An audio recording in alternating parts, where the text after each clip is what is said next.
It was the year April 7th, 1995, and a brand new buddy cop action flick had just hit the movie scene.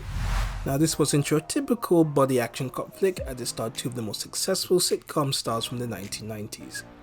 The 90s was already stacked with top-notch sitcoms, and the two that stood out head and shoulders above everyone else was the Fresh Prince of Bel-Air and Martin, starring two of the all-time greats in Martin Lawrence and Will Smith. This movie was also the directorial debut of Michael Bay, who went on to become one of Hollywood's top action filmmakers. Now, he has come under fire over the last decade and a half for his style, but that aside, you can't really deny that the guy has been very successful. Now, it was a huge pleasant surprise seeing both Martin Lawrence and Will Smith in an action movie. This was because they were mainly known for their comedic roles, and neither had been featured in an action TV show or movie. Both were unlikely leading men for an action movie role in the mid-1990s, considering that this genre was dominated by stars like Bruce Willis, Wesley Snipes, Arnold Schwarzenegger, and Sylvester Stallone. Actors known for their tough guy personas, so casting two comedic actors from TV was a different direction for studios to take. The collaboration of two African American leads in a mainstream action movie was relatively rare at that time. This added to the film's novelty and drew attention, which was a huge cultural impact. Ultimately, the chemistry between Will Smith and Martin Lawrence turned out to be one of the film's biggest strengths, helping Bad Boys become a commercial success and launching both actors as A-list movie stars in Hollywood. As I mentioned earlier, both stars came from two very successful 90s sitcoms. Martin Lawrence played the lead character Martin Payne, a Detroit-based radio DJ, and then later a TV talk show host, Martin Ed, from 1992 to 1997. Martin Lawrence was already an established movie star with roles in House Parties 1 and 2, Boomerang, but it was the success of Martin that catapulted him into leading roles. Roles like Bad Boys, as we've mentioned, and then other movies like Big Mama's House and Blue Streak, turning him into a household name in both film and TV. Will Smith first rose to fame as the rapper under the name The Fresh Prince, performing as part of a duo with DJ Jazzy Jeff. The Fresh Prince of Bel-Air aired from 1990 to 1996, and the show explored Will's adjustment into a world of privilege, which often clashed with his relatives' more conservative and upper-class values in a humorous fashion. The impact of the role on Will Smith's career helped elevate him into one of the biggest stars in Hollywood, a complete and major breakthrough in his career. Now, as I like to do with these movie retrospectives, I will give a brief rundown of the movie and then highlight some of my favourite parts. So without any further ado, let's get right into it. We open the movie as the two stars are introduced as Detective Marcus Burnett and Detective Mike Lowry. Burnett is giving Lowry the lip about his lavish sports car when the two are pulled by a couple of car thieves, who are then dispatched in comedic fashion, which sets the dynamic and the tone between the two stars for the whole movie. We then move to the movie's opening credits and the main bad guy, Fourget, a French kingpin boss, and his henchman. One of his men is a decoy cop who is promptly shot by Fourget as a distraction whilst he undergoes his operation to steal over $100 million worth of mafia heroin from the police vault. Lowry and Burnett are brought in by their boss, Captain Howard Conrad, to investigate what is their biggest career bust. They suspect with the large amount that was stolen that it was an inside job. Unfortunately for them, Internal Affairs also suspects the same thing, and the whole department is given 72 hours to recover the stolen narcotics or face shutdown. Lowry asks one of his informants and his ex-girlfriend Maxine, or Max Logan, to look for people who are newly minted and throwing around a lot of parties, which in turn could lead to the main suspects. She obliges and gets herself and her best friend Julie Mott hired as escorts by Eddie Dominguez, a crooked former cop and the informant for Fourget. Dominguez is celebrating his recent coup with the party as he invites the girls in. The party is soon, however, interrupted by Fourget and his three henchmen, Casper, Ferguson, and Noah. Thanks to Dominguez's slip-up, Fourget shoots him in order to cover his tracks. Max unfortunately falls victim and is also shot, while Julie manages to escape after witnessing the whole crime. The madam who hired Julie and Max is also disposed of by Noah, who then knocks out Lowry, who is in the air investigating Max's death and following up on the lead with the madam. In a desperate state of affairs, Julie frantically calls the police, trying to get through but insists on only talking to Mike Lowry, whom she remembers in name courtesy of Max, but she never met him. Captain Conrad Howard forces Marcus to impersonate him to talk to her and then go to her apartment and bring her in and keep her safe. And after a funny and frantic introduction of which Marcus convinces Julie that he is Mike after rendezvousing with her, the two are then attacked by two of Fouge's henchmen, one of whom Marcus dispatches. After the action, Marcus tries to get Julie into protective custody, but she refuses, given Eddie Dominguez was a former cop turned drug thief. Marcus is forced to take Julia to Mike's place as a compromise. He hilariously tries to convince her that all the pictures at Mike's place are of his partner, Marcus. And then more shenanigans happen when they rendezvous with Mike, and they both have to impersonate each other, with Mike living at Burnett's residence while Marcus stays with Julie at Mike's place. And they hilariously struggle to keep up the charade in Julie's presence, and she soon begins to suspect the truth. They soon start looking through some mugshots, and Julie identifies Noah as one of the henchmen who was present when Dominguez and Maxine were shot. The detectives go to Club Hell, one of Noah's known hangouts, to apprehend him. Julie, filled with rage and wanting to avenge Max, follows the two detectives. Marcus encounters one of the henchmen, Casper, during a bathroom fight and then knocks him out unconscious. At the club, Julie spots the man responsible for shooting Max, Fouge, and tries to take him out, but is intercepted by both Marcus and Mike. All hell then breaks loose and there are guns and fights going off. The detectives escape with Julie, but with Noah hot in their tracks. In the ensuing car chase, Mike blows up Noah and the three manage to get away, but they are caught on camera by a news helicopter. And on top of that, they have lost their lead to the drugs. The ensuing report is then later seen by Marcus's family, who were told that he was on Cleveland on assignment, much to his wife Teresa's chagrin. Mike and Marcus later interrogate their old informant Jojo and learn about the location of the chemist who is cutting up the stolen drugs. With the lead in their grasp, the three return to Mike's apartment and everything slowly begins to unravel. Fouge had spotted the three of them as they were on a stakeout and has them followed.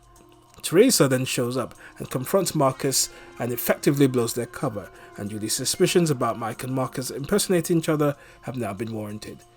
Angry, she takes off and decides to go on her lonesome. Unfortunately, Fouge and his gang have found her, and they end up kidnapping her, and it leads to one of the best action sequences in the whole movie. The detectives return to HQ, where Captain Howard is furious because although they know where the drugs are, they lost their only witness. Fouge then contacts Mike and warns him Julie will be taken care of if the police interfere in his deal. And to make matters worse, the department is finally shut down by the internal affairs and they all have to be resigned. However, Howard delays the order and gives Mike and Marcus some time to solve the case once and for all. The two detectives access Dominguez's private police file and learn that the secretary at the headquarters, Francine, is his ex-girlfriend. She then tells the two detectives that she was blackmailed by Fouge and Dominguez after they took nude photos of her, threatening to post them at her kid's school. This unwittingly played a part in Julie's capture. Mike and Marcus then ask for help from detectives Sanchez and Ruiz, whom they initially did not get along with at the beginning of the movie, which led to a funny back and forth. They agree to help Mike and Marcus in their bid to stop Fouge and recover the stolen narcotics. This leads to a final all-action showdown with Fouge and his gang, in which the remaining henchmen, Casper and Ferguson, are taken out. During the melee, both Marcus and Mark are wounded by Fouge, who promptly escapes. Julie manages to escape herself and help rescue both Marcus and Mike before they set off in a final car chase to stop Fouge. Things come to a standstill where Mike puts a few bullets into Fouge, wounding him. Fouge antagonizes Mike to finish the job, but Marcus stops him. Fouge secretly draws a gun and tries to take out Marcus at the end, to which Mike notices the glare and turns around and takes out Fouge, finally ending him, and avenging Maxine's death and also saving his best friend.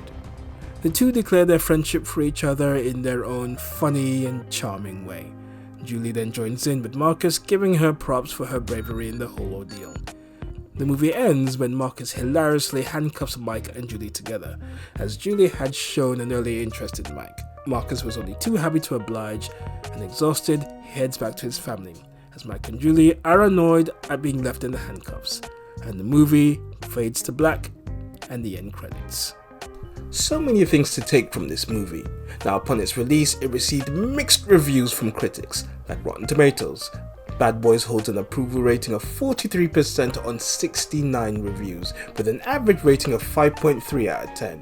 Bad Boys stars Will Smith and Martin Lawrence have enjoyable chemistry. Unfortunately, director Michael Bay too often drowns it out with set pieces and explosions in place of an actual story.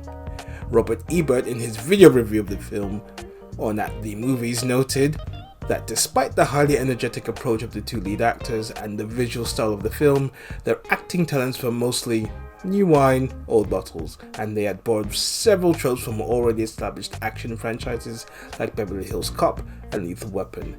Ebert stated, "Whenever a movie like this starts to drag, there's always one infallible solution: have a car chase and blow something up real good." Now, despite these criticisms, it was a huge favourite among fans of both stars and the genre itself, and the movie was a commercial success, grossing $141 million worldwide at the box office, earning over 7 times its budget of just $19 million. So in that regard, it was a success.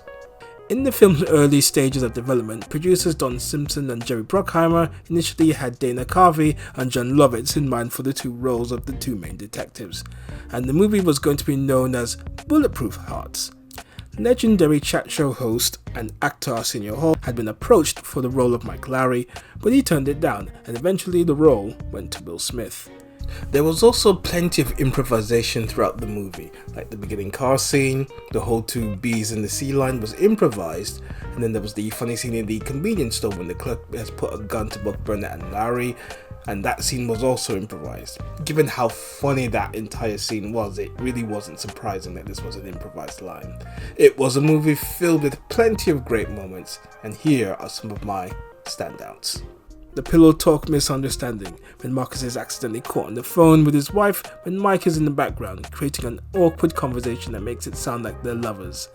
This misunderstanding and innuendo leads to one of the funniest moments in the movie, with Martin Lawrence's knack for frantic humour in full effect. The scene with the store clerk.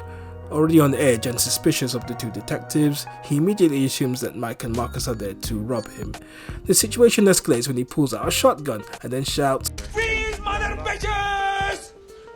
The combination of the clerk's funny reactions, Marcus is panicking, and the two detectives arguing back and forth starts the comedic chain of events, which leads to the hilarious lines. "Now back up, put the gun down, and give me a pack of tropical fruit bubblicious and some Skittles." Great stuff. The shooting and the kidnapping of Julie. Now, Michael Bay is known for his over-the-top and outlandish action sequences, and it was in full effect in this long drawn-out scene. Just guns and slow motion running. For me, it was at this point that Will had crossed over onto the big screen, and he looked like he belonged right up there with some of the best 90s action stars. It's my personal favourite highlight from the movie. Finally, the ongoing bickering between Marcus and Mike throughout the movie, from the opening scene to the two swapping identities in front of Julie, the action sequences with the two going at one another despite the perils that they find themselves in. This does a good job to offset the intensity of the action scenes with some humour, which made the movie very palatable, and not just a one-tone action flick. If ever there was a movie tailor-made for two actors and their larger-than-life personalities, it was this movie. Martin and Will are just the perfect duo with their blend of humour, action, and contrasting personalities. With the success of this movie, as is usually the case in Hollywood, when one film does well, another one has to be made. So it ended up spawning 3 sequels, making a successful franchise. Bad Boys 2 in 2003, Bad Boys for Life in 2020, and Bad Boys Ride or Die in 2024. It solidified Will Smith and Martin Lawrence as true A-listers. Will Smith in particular was on the rise given his success with The Fresh Prince of Bel-Air. As I said earlier, Martin already had an established CV, and he was a very popular actor given his success as both a stand-up and his lead role on Martin. It is subjective to say that he was the biggest star of the two going into the movie, but by the end, it is without question that Will emerged the biggest star, and the run of movies that he would embark on following Bad Boys is a body of work that would cement him as one of the all-time greats, culminating in his 2022 Oscar award win, which unfortunately was tainted with the slap heard around the world with Chris Rock. Despite this, I personally don't think it should take away from his legacy. Rounding off this video, there could not have been two better stars who were perfect for each other. Now you would think it would have been more of a comedy, something akin to like Boomerang or Trading Places that would have suited these two. But the action flick does well to balance their seriousness along with the intense action with their funny personas.